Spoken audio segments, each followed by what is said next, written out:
किस विषय को लेके है और क्या अपडेटिंग? নেই, আমাদের সারা ভারতবর্ষের মধ্যেই তো এসআইআর শুরু হয়েছে, বহু জায়গায় অলরেডি হয়ে গেছে। এখানে বাকি আরও প্রায় অনেক জায়গায় বাকি আছে, এর মধ্যে ত্রিপুরাও আছে।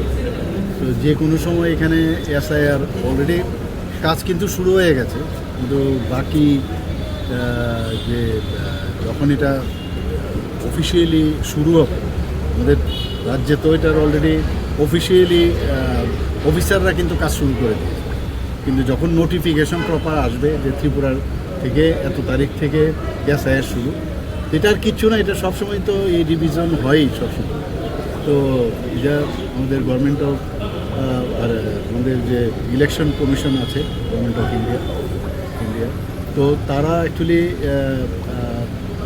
সেটা করে থাকেন। ইলেকট্রাল রোলকে যাতে কোনো ভোটার বাদ না যায়, প্রকৃত ভোটার যেন ভোট দিতে পারে, তারই একটা প্রক্রিয়া। এবং ত্রিপুরাতেও সেটা যখন হবে, যাতে আমাদের তরফ থেকে আমরা কিভাবে সাহায্য করতে পারি, আমরা যাতে ওখানে কেউ যেন যাদের ভোটার প্রকৃত ভোটার আছেন তারা যেন বাদ না যায়, তার জন্য আমাদের তরফ থেকে, আমাদের পার্টির তরফ থেকে কি করণীয় সেই নিয়েই এখানে আজকে একটা কর্মশালা হয়। আর যেহেতু এডিসি নির্বাচন খালি এসআইআর